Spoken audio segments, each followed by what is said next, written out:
Item ಯಾವುದೇ ಇರಲಿ try ಮಾಡಿ ಆಚಿ ಚಿಕನ್ ಮಸಾಲಾ. ಆಚಿ ಚಿಕನ್ ಮಸಾಲಾ.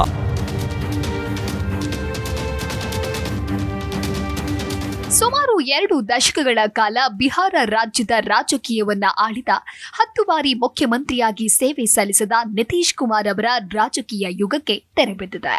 ಬಿಹಾರದ ಮುಖ್ಯಮಂತ್ರಿ ಸ್ಥಾನಕ್ಕೆ ಜೆಡಿಯು ನಾಯಕ ನಿತೀಶ್ ಕುಮಾರ್ ರಾಜೀನಾಮೆಯನ್ನ ನೀಡಿದ್ದಾರೆ. ಅದರ ಬೆನ್ನಲ್ಲೇ ಪಾಟ್ನಾದಲ್ಲಿ ಎನ್ಡಿಎ ಶಾಸಕಾಂಗ ಪಕ್ಷದ ಸಭೆ ನಡೆದಿದ್ದು ಬಿಜೆಪಿ ನಾಯಕ ಸಾಮ್ರಾಟ್ ಚೌಧರಿ ಅವರನ್ನ ಶಾಸಕಾಂಗ ಪಕ್ಷದ ನಾಯಕರಾಗಿ ಆಯ್ಕೆ ಮಾಡಲಾಗಿದೆ. ಈ ಹಿನ್ನೆಲೆ ಬಿಹಾರದ ನೂತನ ಮುಖ್ಯಮಂತ್ರಿಯಾಗಿ ಸಾಮ್ರಾಟ್ ಚೌಧರಿ ಆಯ್ಕೆಯಾಗಿದ್ದಾರೆ. ಸಾಮ್ರಾಟ್ ಚೌಧರಿ ಅವರು ನವೆಂಬರ್ 16, 1968ರಂದು ಮುಂಗೇರ್ ಜಿಲ್ಲೆಯ ಲಖನ್ಪುರದಲ್ಲಿ ಜನಿಸಿದರು. ಇವರ ತಂದೆ ಶಕುನಿ ಚೌಧರಿ ಅವರು 6 ಬಾರಿ ಶಾಸಕರಾಗಿ ಮತ್ತು ಸಂಸದರಾಗಿ ಸೇವೆ ಸಲ್ಲಿಸಿದ ಅನುಭವಿ ರಾಜಕಾರಣಿ. ಸಾಮ್ರಾಟ್ ತಮ್ಮ ರಾಜಕೀಯ ಜೀವನವನ್ನ 1990ರ ದಶಕದಲ್ಲಿ ಆರ್ಜೆಡಿ ಪಕ್ಷದ ಮೂಲಕ ಪ್ರಾರಂಭಿಸಿದ್ರು. 1999ರಲ್ಲಿ ರಾಬ್ರಿ ದೇವಿಯವರ ಸರ್ಕಾರದಲ್ಲಿ ಕೃಷಿ ಸಚಿವರಾಗಿ ಕಾರ್ಯನಿರ್ವಹಿಸಿದ್ರು. ಪಕ್ಷಾಂತರ ಮತ್ತು ಬೆಳವಣಿಗೆಯ ನೋಡ್ತಾ ಹೋಗೋದಾದ್ರೆ ಕಾರಣಾಂತರಗಳಿಂದ ಆರ್ಜೆಡಿ ತೊರೆದ ಅವರು 2014ರಲ್ಲಿ ಜೆಡಿಯು ಸೇರಿದ್ರು ಮತ್ತು ಜಿತನ್ ರಾಮ್ ಮಾಂಜಿ ಅವರ ಸರ್ಕಾರದಲ್ಲಿ ನಗರಾಭಿವೃದ್ಧಿ ಸಚಿವರಾಗಿ ಸೇವೆ ಸಲ್ಲಿಸಿದ್ದಾರೆ. 2017ರಲ್ಲಿ ಭಾರತೀಯ ಜನತಾ ಪಕ್ಷ ಬಿಜೆಪಿ ಸೇರಿದ ಇವರು ಅಲ್ಲಿ ವೇಗವಾಗಿ ಬೆಳೆದ್ರು. ಬಿಜೆಪಿಯ ರಾಜ್ಯ ಉಪಾಧ್ಯಕ್ಷರಾಗಿ ಮತ್ತು ನಂತರ ವಿಧಾನ ಪರಿಷತ್ ಸದಸ್ಯರಾಗಿ ಆಯ್ಕೆಯಾದರು. ನಿತೀಶ್ ಕುಮಾರ್ ನೇತೃತ್ವದ ಎನ್ಡಿಎ ಸರ್ಕಾರದಲ್ಲಿ ಪಂಚಾಯತ್ ರಾಜ್ ಸಚಿವರಾಗಿ ಮಹತ್ವದ ಸುಧಾರಣೆಗಳನ್ನು ತಂದರು. ಅಲ್ಲದೆ 2023ರಲ್ಲಿ ಬಿಹಾರ ಬಿಜೆಪಿಯ ರಾಜ್ಯ ಘಟಕದ ಅಧ್ಯಕ್ಷರಾಗಿ ನೇಮಕಗೊಂಡರು. ಇದು ಅವರ ರಾಜಕೀಯ ಜೀವನದ ದೊಡ್ಡ ತಿರುವಾಗಿತ್ತು. ಯಾಕೆ ಅಂದ್ರೆ ಅಲ್ಲಿ ಗುರುತಿಸಿಕೊಳ್ಳಲು ಇದು ಮಹತ್ವದ ಹೆಜ್ಜೆಯಾಗಿ ಪರಿಣಮಿಸಿತು. ನಂತರ ಆಗಿದ್ದು ಇತಿಹಾಸ. ಹೌದು, ಜನವರಿ 2024ರಲ್ಲಿ ನಿತೀಶ್ ಕುಮಾರ್ ಮೈತ್ರಿ ಬದಲಿಸಿದಾಗ ಎನ್ಡಿಎ ಸರ್ಕಾರದಲ್ಲಿ ಉಪಮುಖ್ಯಮಂತ್ರಿಯಾಗಿ ಕಾರ್ಯನಿರ್ವಹಿಸಿದ್ದಾರೆ. ಸಾಮ್ರಾಟ್ ಚೌಧರಿ ಅವರ ತಂದೆ ಶಕುನಿ ಚೌಧರಿ ಬಿಹಾರದ ಪ್ರಮುಖ ನಾಯಕರಲ್ಲಿ ಒಬ್ಬರು ಅಂತ ಹೇಳಿ ಪರಿಗಣಿಸಲ್ಪಟ್ಟರು.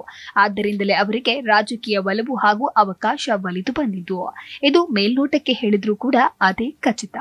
1990ರಲ್ಲಿ ರಾಜಕೀಯ ಪ್ರವೇಶಿಸಿದ ಅವರಿಗೆ ರಾಜಕೀಯ ಜೀವನ ನೀಡಿದ್ದು ಪರ್ಭಟ್ಟ ವಿಧಾನಸಭಾ ಕ್ಷೇತ್ರ. ಅಲ್ಲಿಂದಲೇ ಪ್ರಾರಂಭವಾದ ಅವರ ಜೀವನ ಇಂದು ಇತಿಹಾಸವನ್ನ ಸೃಷ್ಟಿಸಿದೆ. ಸಾಮ್ರಾಟ್ ಚೌಧರಿ ಅವರ ಪಾತ್ರವು ಇನ್ನಷ್ಟು ನಿರ್ಣಾಯಕವಾಗ್ತಾ ಇದೆ. ಸಾಮ್ರಾಟ್ ಚೌಧರಿ ಸರ್ಕಾರದ ಭಾಗ ಮಾತ್ರವಲ್ಲ, ಸಂಘಟನೆ ಮತ್ತು ಅಧಿಕಾರದ ನಡುವಿನ ಬಲವಾದ ಕೊಂಡಿಯಾಗಿಯೂ ಹೊರಹೊಮ್ಮಿದ್ದಾರೆ. ಮುಂಬರುವ ಚುನಾವಣೆಗಳಲ್ಲಿ ಬಿಹಾರ ಬಿಜೆಪಿಯ ಭವಿಷ್ಯವು ಹೆಚ್ಚಾಗಿ ಅವರ ನಾಯಕತ್ವ ಮತ್ತು ಕಾರ್ಯತಂತ್ರವನ್ನ ಅವಲಂಬಿಸಿದೆ. ಪ್ರಸ್ತುತ ಬಿಹಾರದ ಉಪಮುಖ್ಯಮಂತ್ರಿಯಾಗಿದ್ದಾರೆ. ಈ ಮೂಲಕ ಬಿಹಾರದಲ್ಲಿ ಮೊದಲ ಬಿಜೆಪಿ ಸರ್ಕಾರ ರಚನೆಯಾಗಲಿದೆ. ಹೀಗಾಗಿ ಇದು ಬಿಜೆಪಿ ಪಾಲಿಗೆ ಮಹತ್ವದ ಕ್ಷಣವಾಗಿದೆ. ಬಿಹಾರದ ಹೊಸ ಮುಖ್ಯಮಂತ್ರಿಯಾಗಿ ಸಾಮ್ರಾಟ್ ಚೌಧರಿ ಅಧಿಕಾರ ವಹಿಸಿಕೊಳ್ಳಲಿದ್ದಾರೆ. ರಾಜ್ಯಸಭೆಗೆ ನಿತೀಶ್ ಕುಮಾರ್ ಆಯ್ಕೆಯಾಗಿರುವುದರಿಂದ ಬಿಹಾರದ ಸಿಎಂ ಸ್ಥಾನ ಖಾಲಿಯಾಗಿತ್ತು. ಹೀಗಾಗಿ ಈ ಬಾರಿ ಬಿಜೆಪಿಗೆ ಸಿಎಂ ಸ್ಥಾನವನ್ನ ಜೆಡಿಯು ಬಿಟ್ಟುಕೊಟ್ಟಿದೆ. ಸಾಮ್ರಾಟ್ ಚೌಧರಿಯ ಪ್ರಮಾಣ ವಚನ ಸ್ವೀಕಾರ ಸಮಾರಂಭ ಏಪ್ರಿಲ್ 15 ಬೆಳಗ್ಗೆ 11 ಗಂಟೆಗೆ ನಡೆಯಲಿದೆ. ಸಾಮ್ರಾಟ್ ಚೌಧರಿ ಅವರ ಜೊತೆಗೆ ಇಬ್ಬರು ಉಪಮುಖ್ಯಮಂತ್ರಿಗಳು ಸಹ ಪ್ರಮಾಣ ವಚನ ಸ್ವೀಕರಿಸಲಿದ್ದಾರೆ. ನಿತೀಶ್ ಕುಮಾರ್ 20 ವರ್ಷಗಳ ಕಾಲ ಬಿಹಾರದ ಮುಖ್ಯಮಂತ್ರಿಯಾಗಿದ್ದವರು. ಇದೇ ಮೊದಲ ಬಾರಿಗೆ ಬಿಹಾರದಲ್ಲಿ ಜೆಡಿಯು ಬದಲಿಗೆ ಬಿಜೆಪಿ ಅಧಿಕಾರಕ್ಕೆ ಬರಲಿದೆ. ಕಳೆದ ಸರ್ಕಾರದ ಅವಧಿಯಲ್ಲೂ ಬಿಜೆಪಿ ಜೆಡಿಯು ಜೊತೆ ಮೈತ್ರಿ ಮಾಡಿಕೊಂಡಿದ್ರು. ಅದು ಬಿಜೆಪಿ ಮೈತ್ರಿಕೂಟದ ಸರ್ಕಾರವಾಗಿತ್ತು. ಆದರೆ ಇದೀಗ ಬಿಜೆಪಿ ನಾಯಕನೇ ಸಿಎಂ ಆಗ್ತಾ ಇರೋದ್ರಿಂದ ಅಧಿಕೃತವಾಗಿ ಬಿಹಾರದಲ್ಲಿ ಬಿಜೆಪಿ ತನ್ನ ಖಾತೆ ತೆರೆದಂತಾಗಿದೆ. ಬಿಹಾರದ 24ನೇ ಮುಖ್ಯಮಂತ್ರಿಯಾಗಿ ಸಾಮ್ರಾಟ್ ಚೌಧರಿ ಪ್ರಮಾಣ ವಚನ ಸ್ವೀಕರಿಸಲಿದ್ದಾರೆ. ಉಪಮುಖ್ಯಮಂತ್ರಿಯಾಗಿ ಸೇವೆ ಸಲ್ಲಿಸಿ ನಂತರ ಮುಖ್ಯಮಂತ್ರಿಯಾದ ಬಿಹಾರದ 2ನೇ ನಾಯಕ ಎಂಬ ಹೆಗ್ಗಳಿಕೆಯು ಇವರದ್ದು. ಪ್ರಮುಖ ಒಬಿಸಿ ನಾಯಕ ಮತ್ತು ಪ್ರಸ್ತುತ ಉಪಮುಖ್ಯಮಂತ್ರಿ ಸಾಮ್ರಾಟ್ ಚೌಧರಿ ಅವರನ್ನ ಸಿಎಂ ಆಗಿ ಆಯ್ಕೆ ಮಾಡಿರುವುದು ಮುಂಬರುವ ಚುನಾವಣಾ ಕದನಗಳಿಗೆ ಮುಂಚಿತವಾಗಿ ಬಿಹಾರದಲ್ಲಿ ತನ್ನ ಸಾಮಾಜಿಕ ನೆಲೆಯನ್ನ ಬಲಪಡಿಸಲು ಬಿಜೆಪಿಯ ಕಾರ್ಯತಂತ್ರವನ್ನ ಸೂಚಿಸುತ್ತೆ. ಈಗಾಗಲೇ ಪ್ರಮಾಣ ವಚನ ಸಮಾರಂಭಕ್ಕೆ ಸಿದ್ಧತೆಗಳು ನಡೀತಾ ಇದ್ದು ರಾಜ್ಯ ರಾಜಧಾನಿ ಪಾಟ್ನಾದಲ್ಲಿ ಕಾರ್ಯಕ್ರಮ ನಡೆಯಲಿದೆ.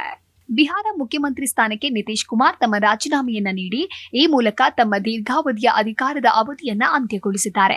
ಇದು ಬಿಹಾರ ರಾಜ್ಯದಲ್ಲಿ ಪ್ರಮುಖ ರಾಜಕೀಯ ಬದಲಾವಣೆಯ ಸೂಚನೆಯಾಗಿದೆ. ಮಾರ್ಚ್ 16ರಂದು ರಾಜ್ಯಸಭೆಗೆ ಆಯ್ಕೆಯಾಗಿ ಏಪ್ರಿಲ್ 10ರಂದು ಸಂಸತ್ ಸದಸ್ಯರಾಗಿ ಪ್ರಮಾಣ ವಚನ ಸ್ವೀಕರಿಸಿದ ನಂತರ ನಿತೀಶ್ ಕುಮಾರ್ ಅವರು ಸಿಎಂ ಸ್ಥಾನಕ್ಕೆ ರಾಜೀನಾಮೆ ನೀಡಿದ್ದಾರೆ. 14 ದಿನಗಳ ಒಳಗೆ ಅವರು ರಾಜ್ಯ ರಾಜಕೀಯದಿಂದ ಹಿಂದೆ ಸರಿಯುವಂತೆ ಒತ್ತಾಯಿಸಲಾಗಿದೆ. ಇನ್ನು ಸಚಿವ ಸಂಪುಟ ಸಭೆ ನಡೆಸಿದ ನಂತರ ನಿತೀಶ್ ಕುಮಾರ್ ಅವರು ತಮ್ಮ ರಾಜೀನಾಮೆಯನ್ನ ರಾಜ್ಯಪಾಲ ಲೆಫ್ಟಿನೆಂಟ್ ಜನರಲ್ ನಿವೃತ್ತ ಸೈಯದ್ ಅತಾ ಹಸ್ನೈನ್ ಅವರಿಗೆ ಸಲ್ಲಿಸಿದ್ರು. ಹಲವು ವರ್ಷಗಳ ಕಾಲ ಬಿಹಾರದ ಜನರಿಗೆ ಸೇವೆ ಸಲ್ಲಿಸಿದ ನಂತರ ಮುಖ್ಯಮಂತ್ರಿ ಹುದ್ದೆಯನ್ನ ತೊರೆಯಲು ನಿರ್ಧರಿಸಿದ್ದೇನೆ ಅಂತ ನಿತೀಶ್ ಕುಮಾರ್ ತಮ್ಮ ಹೇಳಿಕೆಯಲ್ಲಿ ತಿಳಿಸಿದ್ದಾರೆ.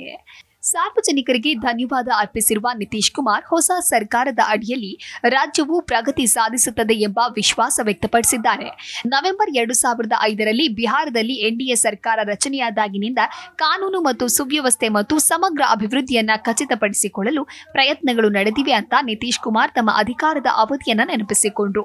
ಎಕ್ಸ್ನಲ್ಲಿ ಹಾಕಿದ ಪೋಸ್ಟ್ನಲ್ಲಿ ಮಹಿಳೆಯರು ಮತ್ತು ಯುವಕರ ಮೇಲೆ ವಿಶೇಷ ಗಮನ ಹರಿಸಿ ಶಿಕ್ಷಣ, ಆರೋಗ್ಯ, ರಸ್ತೆಗಳು, ವಿದ್ಯುತ್ ಮತ್ತು ಕೃಷಿಯಂತಹ ಕ್ಷೇತ್ರಗಳಲ್ಲಿ ಕೆಲಸ ಕೈಗೊಳ್ಳಲಾಗಿದೆ ಅಂತ ತಿಳಿಸಿದ್ರು.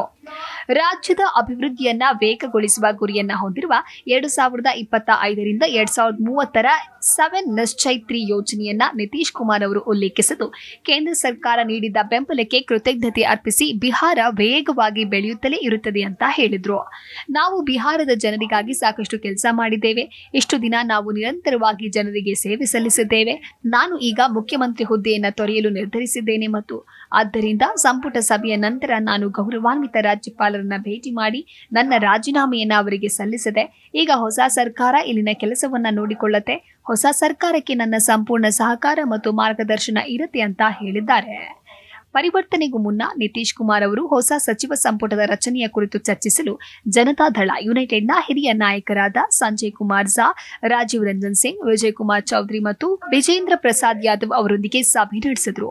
ಏತನ್ಮಧ್ಯೆ ಬಿಹಾರದ ಮುಂದಿನ ಮುಖ್ಯಮಂತ್ರಿಯಾಗಲಿರುವ ತನ್ನ ಶಾಸಕಾಂಗ ಪಕ್ಷದ ನಾಯಕನ ಆಯ್ಕೆಯ ಮೇಲ್ವಿಚಾರಣೆಗಾಗಿ ಬಿಜೆಪಿ ಶಿವರಾಜ್ ಸಿಂಗ್ ಚೌಹಾಣ್ ಅವರನ್ನ ಕೇಂದ್ರ ವೀಕ್ಷಕರನ್ನಾಗಿ ನೇಮಿಸಿದೆ.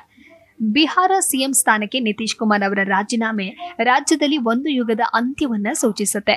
ಯಾಕೆಂದ್ರೆ ಅವರು ತಮ್ಮ ಗಮನವನ್ನ ಇದೀಗ ರಾಜ್ಯ ರಾಜಕೀಯದಿಂದ ರಾಷ್ಟ್ರೀಯ ಜವಾಬ್ದಾರಿಗಳ ಕಡೆಗೆ ಬದಲಾಯಿಸಲಿದ್ದಾರೆ.